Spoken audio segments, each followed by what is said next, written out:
എല്ലാവർക്കും നമസ്കാരം. ക്വസ്റ്റ്യൻ വളരെ സിമ്പിളാണ്, പക്ഷേ ആൻസർ എന്ന് പറയുന്നത് ഇത്രയും കോംപ്ലിക്കേറ്റഡ് ആയ ഒന്ന് എനിക്ക് തോന്നുന്നു ഈ ഇടയ്ക്കൊന്നും ഞാൻ ശ്രദ്ധിച്ച് കാണത്തില്ല. ഇന്ത്യൻ പൊളിറ്റിക്സ് തന്നെയാണ് വിഷയം. സോ അതിൽ പറയുകയാണെങ്കിൽ ഇലക്ഷൻ കഴിഞ്ഞു, ലോക്സഭ ഇലക്ഷൻ കഴിഞ്ഞു, റിസൾട്ട് വന്നു. കേവല ഭൂരിപക്ഷം എന്ന് പറയുന്നത് NDAക്ക് കിട്ടി, പക്ഷേ BJP കിട്ടിയിട്ടില്ല. അതിലുള്ള രണ്ട് ഘടകകക്ഷികൾ, ഇപ്പോൾ TDP ആണെങ്കിലും തെലുങ്ക് ദേശം പാർട്ടി ആണെങ്കിലും ഇപ്പം നമ്മുടെ നിതീഷ് കുമാറിൻ്റെ പാർട്ടി ആണെങ്കിലും NDAയിൽ അലയൻസ് ഉണ്ടെങ്കിലും ഇപ്പം അവർക്ക് കുറച്ച് പവറുണ്ട്. ഇപ്പോൾ ഒരു കിങ് മേക്കർ എന്നൊക്കെ രീതിയിൽ ഇപ്പോൾ കർണാടകയിൽ ഇടയ്ക്ക് വെച്ച് കുമാരസ്വാമിയുടെ ഒരു മൂവ് ഉണ്ടല്ലോ, ഏകദേശം അതേപോലുള്ള സംഭവമാണ്. അപ്പം ഇവിടുത്തെ പ്രശ്നം എന്ന് പറയുന്നത് അവർ നല്ല രീതിയിൽ നെഗോസിയേഷൻ തുടങ്ങിക്കഴിഞ്ഞു. ഇപ്പം ചന്ദ്രബാബു നായിഡു എന്ന് വെച്ച് കഴിഞ്ഞാൽ ആൾറെഡി ചോദിക്കുന്നതെന്ന് പറഞ്ഞാൽ ഫിനാൻസ് മിനിസ്റ്റർ ഒരു പോസ്റ്റ്, പിന്നെ സ്പീക്കർ പൊസിഷൻ, അങ്ങനെ പല രീതിയിലാണ് അദ്ദേഹത്തിൻ്റെ ചോദ്യം. നിതീഷ് കുമാർ ആണെങ്കിൽ അത് കണക്കാണ്. നിതീഷ് കുമാറിൻ്റെ പഴയ ചരിത്രം എന്ന് പറയുന്നത് നമുക്ക് ഒട്ടും വിശ്വസിക്കാൻ പറ്റാത്തൊരു മനുഷ്യനാണ്. കാരണം ഏത് നിമിഷം വേണമെങ്കിലും ഇന്ത്യ സഖ്യത്തിലേക്ക് ചാടാനുള്ള ചാൻസ് ഉണ്ട്. സോ എന്ത് സംഭവിക്കാവുന്ന രീതിയാണ്. ആരാണ് അടുത്ത പ്രൈം മിനിസ്റ്റർ എന്ന് ശരിക്കും പറഞ്ഞാൽ ഈ സമയവും നമ്മുടെ അടുത്ത് ഈവൻ പ്രധാനമന്ത്രി നരേന്ദ്രമോദി അധികാരത്തിൽ വന്നാലും വലിയൊരു ഇഷ്യൂ വരാൻ പോകുന്നതെന്ന് പറഞ്ഞത് അദ്ദേഹം നടത്താൻ പോകുന്ന പോളിസീസ്, കറപ്ഷൻ ഫ്രീ എന്ന് പറയുന്ന അദ്ദേഹത്തിൻ്റെ കാര്യം BJP ഒരു കേവല ഭൂരിപക്ഷം കഴിഞ്ഞാൽ മാത്രം നടക്കുന്ന സംഭവമാണ്. ഈ നിതീഷ് കുമാറും ചന്ദ്രബാബു നായിഡുവും ഒക്കെ നല്ല ഒന്നാന്തര കറപ്റ്റഡ് പൊളിറ്റീഷ്യൻസ് ആണ്. ഇപ്പോൾ ചന്ദ്രബാബു നായിഡു ആണെങ്കിൽ ജഗൻമോഹൻ റെഡ്ഡി കഴിഞ്ഞ തവണ ജയിലിൽ വിട്ട ഒരാളാണ്. ജയിലിൽ നിന്ന് വന്നാണ് തെലങ്കാന പിടിക്കുന്നതും ഇത്രയും വലിയൊരു പാർട്ടിയായിട്ട് വരുന്നത്. സോ ഒന്നും പറയാനില്ല. നമുക്ക് ലെറ്റ്സ് വെയിറ്റ് ആൻഡ് സീ എന്ന് മാത്രമേ ശരിക്കും ആരാണ് അടുത്ത പ്രൈം മിനിസ്റ്റർ എന്നോ ആരാണ് എന്തൊക്കെ സംഭവിക്കാൻ പോകണമെന്ന് നമുക്ക് കാണാൻ പറ്റത്തുള്ളൂ. ശരിക്കും പറഞ്ഞാൽ ഒരു എന്താ പറയുക, ഒരു ഗുഡ് ഗവർണൻസിനുള്ള സംഭവം ഇനി കാണത്തില്ല.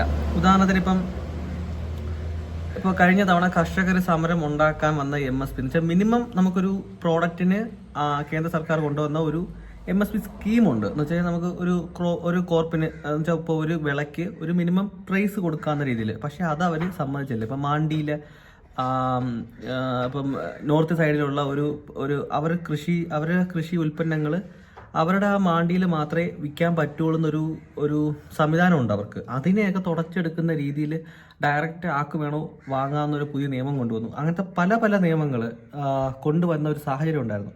ആ സമയത്ത് BJPക്ക് നോക്കാൻ ആരെയില്ല, എന്ന് വെച്ചാൽ ആരുടെയും സമ്മതം ഒന്നും വേണ്ട. പക്ഷെ ഇനിയുള്ള പ്രശ്നം എന്ന് പറയുന്നത് TDPയുടെയും നിതീഷ് കുമാറിൻ്റെയൊക്കെ അനുവാദത്തോടു കൂടി മാത്രമേ ഓരോ മൂവ്മെൻറ്റും ചെയ്യാൻ കഴിയത്തുള്ളൂ. അതുമല്ല ഇവർ രണ്ടുപേരും ഇപ്പോൾ ഒരാൾ ഫിനാൻസും വേറൊരാൾ ആഭ്യന്തരമോ വേറെ എന്തെങ്കിലും എടുത്തു കഴിഞ്ഞാൽ കറപ്ഷൻ എന്ന് പറയുന്നത് സ്കൈ ഈസ് ദ ലിമിറ്റ് എന്നൊക്കെ നമ്മൾ വെറുതെ പറയുന്നതിൻ്റെ അപ്പുറമായിരിക്കും. കാരണം ഈ രണ്ട് പാർട്ടിയും പ്രാദേശിക പാർട്ടികളാണ്. അവരുടെ ഫണ്ടിങ് എന്ന് പറയുന്നത് വളരെ ചെറുതാണ്. അപ്പോൾ അതുകൊണ്ട് ആ രീതിയിലുള്ള കറപ്ഷൻ മുന്നോട്ട് പോകും. സർക്കാർ എന്ന് പറയുന്നത് ഭയങ്കര ഒട്ടും ആ പറയുന്ന രീതിയിൽ ഉള്ള ഒരു വളർച്ചയൊന്നും ഉണ്ടാകത്തില്ല. എക്കണോമിക് ആയാലും എല്ലാ രീതിയിലായാലും. ഇതിലും വലിയ കഷ്ടമായിരിക്കും ഇന്ത്യ സഖ്യം എന്ന് പറയുന്നത്, നമ്മൾ പറയുന്ന INDI സഖ്യം. അവരുടെ പ്രൈം മിനിസ്റ്ററാണ് വരുന്നെങ്കിൽ ഓരോ 6 മാസം കൂടുന്തോറും ഓരോ പാർട്ടിയുടെ നേതാക്കന്മാർ വരും. എന്നാൽ മാത്രമേ ആ റൗണ്ട് നമുക്ക് ആ സൈക്കിൾ ഫുള്ളാക്കാൻ പറ്റൂ. ആ അവസ്ഥയാണ് ശരിക്കും ഇന്ത്യയുടേത്. ശരിക്കും കുറച്ചും കൂടെ വോട്ട് BJP കിട്ടിയ ഒരു 30 വോട്ടൂടെ കിട്ടിയിരുന്നെങ്കിൽ ഏറ്റവും നല്ലൊരു ഗവർണൻസ് ഒന്നും കൂടെ വന്നാണ്. അത് ശരിക്കും പറഞ്ഞാൽ ഇപ്പോൾ BJPയുടെ പ്രവർത്തനം ശരിക്കും നല്ലതാണ്. ഈ ഒരു തെരഞ്ഞെടുപ്പോടുകൂടി 3 കാര്യം നമുക്ക് വ്യക്തമായിട്ട് മനസ്സിലാക്കാം. ഒന്ന്, അമിതമായിട്ട് മതം പറഞ്ഞോ റിലീജിയൻ കളിച്ചോ രക്ഷപ്പെടാൻ പോണില്ല. ഇപ്പോൾ ജമ്മു കാശ്മീരിൽ ഒമർ അബ്ദുള്ള ആയാലും പഞ്ചാബിലെ മറ്റേ സിഖ് നേതാവായാലും അല്ലെങ്കിൽ തമിഴ്നാട്ടിലിപ്പം ഏറ്റവും വിദ്യാഭ്യാസമുള്ള അണ്ണാമല വന്ന് IPS ആരം വന്നിട്ട് മത്സരിച്ചാലും അല്ലെങ്കിൽ ഇപ്പം ജഗൻമോഹൻ റെഡ്ഡി ആയാലും പിന്നെ ഇപ്പം ഏറ്റവും നല്ല സ്റ്റേറ്റ് അമിത് പട്ടേൽ ആയാലും മറ്റേ വെസ്റ്റ് ബംഗാളിൽ, അങ്ങനെ ഒരുപാട് പേര് എണ്ണിയാൽ ഒടുങ്ങുന്ന പേര് നമുക്ക് ഫ്രണ്ടിലുണ്ട്. ഈവൻ ഏറ്റവും വലുതായിട്ട് നമ്മൾ പറയുന്ന നരേന്ദ്രമോദി വാരണാസിയിൽ ഒരു റൗണ്ടിൽ സത്യം പറഞ്ഞാൽ അവിടുത്തെ കോൺഗ്രസ് നേതാവിനെക്കാളും വോട്ട് കുറവ് എന്നൊരു സമയം ഉണ്ടായിരുന്നു.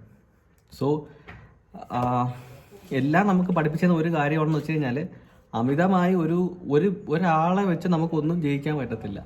അത് ഒന്നാമത്തെ കാര്യം. 2, EVM ഇന്ത്യൻ ഡെമോക്രസി എന്ന് പറയുന്നത് 100% പ്യുവർ ആണെന്നുള്ള കാര്യം ഈ ഒരു തെരഞ്ഞെടുപ്പോട് കൂടി നമുക്ക് എല്ലാവർക്കും മനസ്സിലായി. ഇനി ആരും എനിക്ക് തോന്നുന്നില്ല ഇവിടെ വന്ന് പറയത്തില്ല EVM ഹാക്ക് ചെയ്താണ് BJP അധികാരത്തിലെത്തിയെന്ന്. അങ്ങനെയാണെങ്കിൽ ഇത്തവണ അവർ ഇത്രയും വലിയൊരു പരാജയം, ശരിക്കും പരാജയം എന്ന് തന്നെ പറയാം.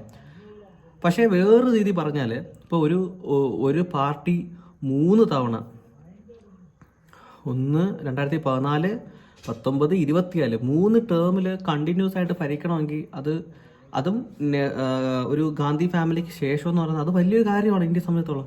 കാരണം ഇന്ത്യ എന്ന് പറയുന്ന ഒരു ഡെമോക്രാറ്റിക് ഈ ഡെമോക്രസിയൊക്കെ നമ്മൾ പലപ്പോഴും കളിയാക്കുകയൊക്കെ ചെയ്തെങ്കിലും അതിൻ്റെ ഒരു വാല്യൂ നമുക്ക് മനസ്സിലാക്കുന്ന ഇപ്പോഴാണ്. ഇനി അടുത്ത ടേമിൽ ഈ BJP വരുമോ എന്നുള്ള കാര്യത്തിന് സംശയമാണ്. ഇത്രയും നാൾ നമ്മൾ രാഹുൽ ഗാന്ധി ഒരിക്കലും പ്രൈം മിനിസ്റ്റർ ആവില്ല എന്ന് പറഞ്ഞിരുന്ന ആൾ അടുത്ത തവണ ചാൻസ് ഉണ്ട്.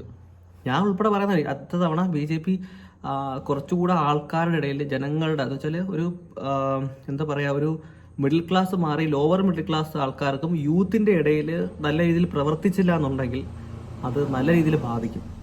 പക്ഷേ എനിക്ക് തോന്നുന്നത് ഇനി വരാൻ പോകുന്ന ഒരു ലോകം എന്ന് പറയുന്നത് എല്ലാം ടെക്നിക്കലി ഹൈലി ഒരു എന്താ പറയുക അങ്ങനത്തെ ഒരു ഗ്ലോബൽ സിറ്റുവേഷനാണ് ഇപ്പോൾ ഉള്ളത്. സോ ആ ഒരു സമയത്ത് മോഡിജിയുടെ വ്യൂവും അദ്ദേഹത്തിൻ്റെ ഡെവലപ്മെൻറ്റും വലിയ രീതിയിൽ നമ്മളെ ഇന്ത്യയെ സഹായിക്കും. അതുകൊണ്ട് അടുത്ത 5 വർഷത്തിൻ്റെ ഒരു ഭരണ മികവ് കൊണ്ട് എനിക്ക് തോന്നുന്നു ഇന്ത്യ ഏറ്റവും നല്ല ടോപ്പിലെത്താൻ ചാൻസ് ഉണ്ട്. ഇപ്പോൾ ISROയുടെ മാത്രമല്ല നമ്മുടെ മറ്റ് റിസർച്ച് ടീമുകളായാലും എല്ലാ രീതിയിലായാലും വലിയ രീതിയിൽ നമുക്ക് മുന്നേറാൻ ചാൻസ് ഉള്ളൊരു വർഷമാണ് ഇനി അങ്ങോട്ട് വരുന്നത്. കാരണം മോഡി അധികാരത്തിൽ വന്നു കഴിഞ്ഞാൽ എല്ലാ റിസർച്ചും, കാരണം ICMRൻ്റെ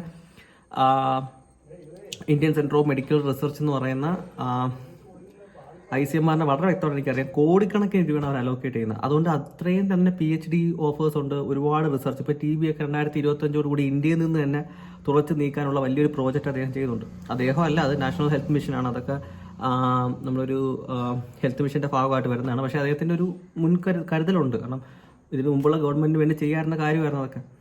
സോ അങ്ങനത്തെ പല കാര്യങ്ങളും വാക്സിനേഷൻ തൊട്ട് കോവിഡിൻ്റെ വാക്സിനേഷൻ തൊട്ട് കോവിഡ് വാക്സിൻ സൈഡ് എഫക്റ്റ് കാര്യങ്ങളൊക്കെ പറയുന്നുണ്ടെങ്കിലും ആ സമയത്ത് അതൊരു വലിയ ഇമ്പോർട്ടൻ്റ് ആയിരുന്നു. അതെല്ലാവർക്കും അറിയാവുന്ന കാര്യമാണ്. അത് കഴിഞ്ഞ ശേഷം ഉണ്ടായ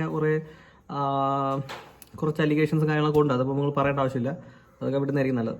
പക്ഷേ ഇവിടെ നമ്മൾ നോക്കേണ്ട കാര്യം എന്ന് വെച്ച് കഴിഞ്ഞാൽ ഇന്ത്യ കണക്കൊരു രാജ്യം 3 കാര്യം നമ്മൾ ശരിക്കും പഠിപ്പിച്ചു കളഞ്ഞു. മതം എന്ന് പറയുന്നത് ജസ്റ്റ് സേക്ക് ഓഫ് എന്താ പറയുക, നമുക്കധികം ഡിപ്പെൻഡ് ചെയ്യാൻ പറ്റത്തില്ല. അതിനെ മാത്രം ഡിപ്പെൻഡ് ചെയ്ത് ഒരു ഭരണവും മുന്നോട്ട് പോകത്തില്ല. അതിപ്പോൾ മോഡി ആയാലും ഒമർ അബ്ദുള്ള ആയാലും സിഖ് ആയാലും താഴെ ഇവിടെ ആരായാലും അത് ഏറ്റവും വലുതായിട്ട് തെളിഞ്ഞിരിക്കുന്നു. രണ്ടാമത്തെ കാര്യം എന്ന് പറയുന്നത് മോഡി നമുക്കിവിടെ ഒരുപാട് മെട്രോ കൊണ്ടുവന്നു, ബുള്ളറ്റ് ട്രെയിൻ കൊണ്ടുവരാൻ പോകുന്നു, ഇവിടെ എക്സ്പ്രസ് വേ വന്നു, വളരെ വലിയ ഡെവലപ്മെൻറ്റ്, മെഡിക്കൽ കോളേജുകൾ വന്നു, എയിംസ് ഒരുപാട് വന്നു, IIT വന്നു, ഒരുപാട് വലിയ രീതിയിലുള്ള ഡെവലപ്മെൻറ്റ് പല ഭാഗങ്ങളിലും ഉണ്ടായിട്ടുണ്ട്. പക്ഷെ അതൊന്നും അല്ല ശരിക്കും ജനങ്ങളുടെ മാറ്റേഴ്സ് എന്ന് പറയുന്നതെന്ന് മനസ്സിലാക്കി തന്ന 1 ലക്ഷം കൂടി ഇതാണ്. അപ്പോൾ ഇനി തൊട്ട് മോഡി ചെയ്യേണ്ടത് ഇത്തരം വലിയ ഡെവലപ്മെൻറ്റ് പകരം ജനങ്ങളുടെ ഇടയിൽ ഇത് എത്തിക്കുക എന്നാണ്. സോ ബേസിക് ഫെസിലിറ്റീസ് തന്നെയാണ് ശരിക്കും എല്ലായിടത്തും വേണ്ടത്. അതിന് ആർക്കും ഒരു തർക്കമില്ല. പക്ഷേ അതിൻ്റെ കൂടെ കുറച്ച് ബെനിഫിറ്റ്സ് നമ്മുടെ ജനങ്ങൾക്കൂടെ ഉണ്ടായാൽ മാത്രമേ അവരും കൂടെ ഒരു ഹാപ്പി ആവത്തുള്ളൂ.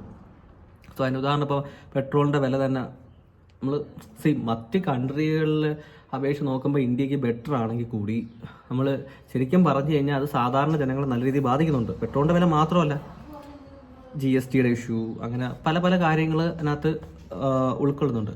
അപ്പം അതൊക്കെ ഒന്ന് മാറ്റി വെച്ചിട്ട് നമ്മൾ ഒന്നുകൂടെ പ്രവർത്തിക്കേണ്ടി വരും BJP. പിന്നെ ഈ ആർമി റിക്രൂട്ട്മെൻറ്റ് ഈ നോർത്ത് ഇന്ത്യയിലൊക്കെ എന്ന് വെച്ചാൽ ഈ പാവപ്പെട്ട കുടുംബങ്ങൾക്ക് ഭയങ്കര എന്താ വെച്ചാൽ വലിയൊരു ആശ്രയമാണ് ആർമി എന്ന് പറയുന്നത്. അതിപ്പോൾ അഗ്നിവീർ പദ്ധതി പകരം വലിയ ആൾക്കാരെ റിക്രൂട്ട് ചെയ്തിട്ട് 25% എടുത്ത് ബാക്കി 75% പുറത്ത് കളയുന്ന ഒരു പദ്ധതിയുണ്ട്. സോ അതൊക്കെ അവർക്ക് ഭയങ്കര നെഗറ്റീവ് ഇമ്പാക്റ്റ് ഉണ്ടാക്കും. അത് കഴിഞ്ഞാൽ റെയിൽവേ, ശരിക്കും SSC അങ്ങനെ റെയിൽവേ ഒരുപാട് സെൻട്രൽ ഗവൺമെൻറ് ജോബിന് വേണ്ടി കാത്തിരിക്കുന്ന